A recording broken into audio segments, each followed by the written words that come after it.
You may have noticed recently great patches of sick eucalypts. It's an outbreak of lerps, and its severity has worried some of the state's most eminent plant specialists.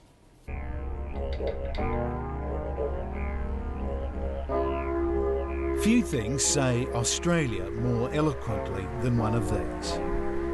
They're a big part of the Australian imagination and psyche, and they are an iconic and beautiful tree. Ecologically, it's what we'd call a keystone species, so thousands of species would depend on a river red gum for their life. But now this bastion of the bush is under attack.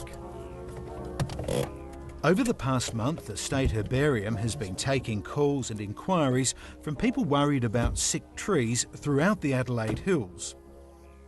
That prompted the Herbarium's Martin O'Leary to come out and take a look. And when he saw this 400 or 500-year-old river red gum at Mount Pleasant, he became worried. It's a very big old tree.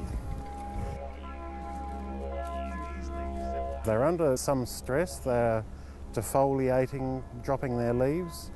They're under some attack by insects, probably. He says great swathes of trees are affected around Mount Torrens, Birdwood and especially Mount Pleasant. Back in the lab, the culprit is quickly identified. It's a sap-sucking insect commonly called lerps. Millions and millions of eggs can be laid on thousands of river red gum trees, and in a really bad year it can cause quite serious defoliation of the river red gums, and if it's really, really serious it can actually kill individual trees as well. Lerps are native to Australia, and outbreaks have been recorded throughout the 20th century, usually when trees are stressed. But experts say they've never seen one this extensive or severe. Martin O'Leary says land clearing has often left red gums isolated and destroyed the habitats of birds and other creatures that may have kept lerps in check. But crucially, while once he would have confidently said most trees get over lerps, now he's hesitant because of another looming stress.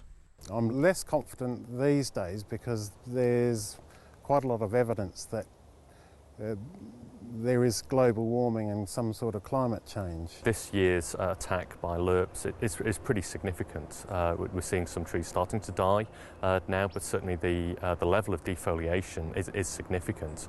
Professor Andy Lowe is a botanist and biologist at the University of Adelaide. He studies plants for evidence of both environmental and climatic changes and how plants, if they can, adapt. Whilst an individual event like this can't be linked directly to climate change, what you need to look at is the long-term pattern. So we need to look at the frequency of these type of lerp attacks and how intense they are. I worry about the future, whether this becomes more regular. If it becomes more regular, the trees could start dying.